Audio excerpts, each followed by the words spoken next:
హిమాలయాల్లో మంచు కరిగిన ప్రతిసారి ఒక భయంకరమైన రహస్య సరస్సు బయటపడుతుంది.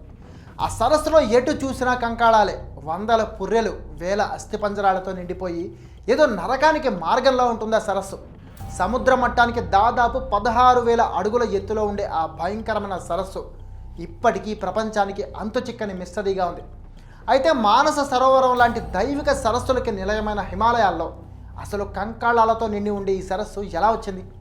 అసలు ఈ సరస్సులోకి అస్థి పంజరాలు ఎలా వచ్చాయి? పదండి ఈరోజు మిస్టరీ టు హిస్టరీలో తెలుసుకుందాం. History, mystery, myths, truth, secrets. Mystery to history. Hi and welcome to mystery to history. హిమాలయాల్లో మన మేధస్సుకి, మన ఆలోచనలకి అంతు చిక్కని మిస్టరీలు ఎన్నో దాగి ఉన్నాయి. అలాంటి మిస్టరీల్లో ఒకటి రూప్కుండ్ మిస్టరీ. పవిత్ర గంగోత్రి పర్వత శ్రేణులలో ఈ సరస్సు ఉంటుంది. ఈ సరస్సును అక్కడి ప్రజలంతా స్కెలిటన్ లేక్ అని పిలుచుకుంటారు. దానికి కారణం ఈ సరస్సులో ఎటు చూసినా ఎముకల గుట్టలు కనిపించడమే.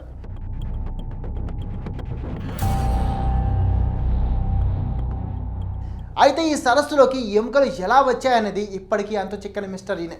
అయితే ఈ లేక్ని ఫస్ట్ టైం 1942లో బయటపడింది. ఇది అప్పట్లో బ్రిటిష్ ఇండియా ఆఫీసర్గా నందాదేవి రిజర్వ్లో పనిచేసే భారతీయ ఫారెస్ట్ రేంజర్ హెచ్కే మధ్వాల్ ఈ సరస్సుని ఫస్ట్ టైం కనిపెట్టారు. అయితే అప్పటికే రెండో ప్రపంచ యుద్ధం జరుగుతుండడంతో భారత్లోకి చొరబడడానికి ప్రయత్నించిన జపాన్ సైనికులు ఇక్కడ చలికి చనిపోయి ఉంటారని అనుకున్నారంట. కానీ అసలు విషయం బయటపడ్డాక వాళ్ళ వెన్నులో వణుకు పుట్టింది.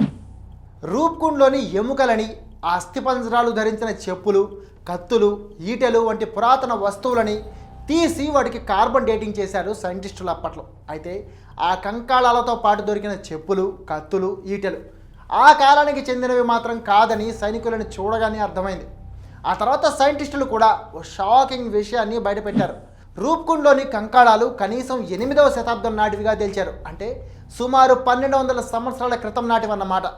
దీంతో అంత పురాతన కాలంలో అంత ఎత్తులో కత్తులు, బల్యాలు తీసుకుని వందల మంది ఎందుకు చేరుకున్నారు? అసలు వాళ్ళంతా ఎవరు అనే విషయాలను కనిపెట్టడంపై ఫోకస్ పెట్టారు సైంటిస్టులు.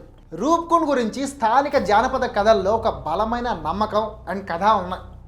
ఆ కథ ప్రకారం కనౌజ్ రాజు యశోధావల్ తన గర్భిణీ రాణిని తీసుకొని సేవకులతో కలిసి నందాదేవి పర్వతానికి తీర్థయాత్రకు బయలుదేరాడు. అయితే రాజు, రాణి ఆ యాత్రలో పవిత్ర నియమాలను పాటించకుండా విందులు, వినోదాలతో విలాసంగా గడపడం మొదలుపెట్టారు. తమ పవిత్ర స్థలాన్ని అపవిత్రం చేయడాన్ని చూసి హిమదేవత అయిన నందాదేవికి కోపం వచ్చింది. హిమదేవత కోపంతో ఇనుప బంతుల్లాంటి కఠినమైన వడగండ్ల వర్షం కురిసింది. ఆ వడగండ్ల ధాటికి తలలు పగిలి ఒళ్ళు ఛిద్రమై రాజు, రాణి, సైనికులు అందరూ అక్కడికక్కడ చనిపోయారు. వారి మృతదేహాలే ఆ సరస్సులో ఉండిపోయాయనేది స్థానికులు చెప్పుకునే కథ. ఇక్కడ విచిత్రం ఏంటో తెలుసా? ఈ కథని 1942లో సైంటిస్టులు కూడా ఒప్పుకున్నారు.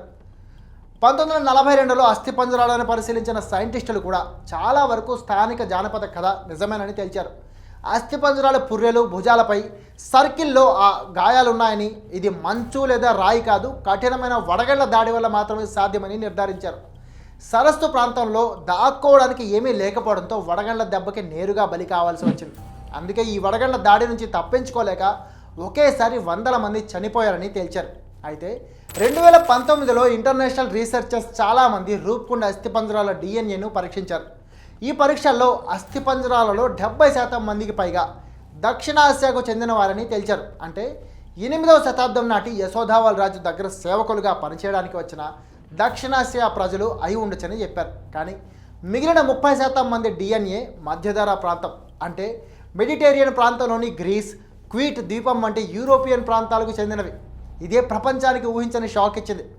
ఇక్కడ ఇంకో విచిత్రం ఏంటంటే ఈ యూరోపియన్ గ్రూప్ అస్థిపంజరాల వయసు దక్షిణాసియా గ్రూప్ కంకాళాల కంటే దాదాపు 1000 సంవత్సరాలు కొత్తవి.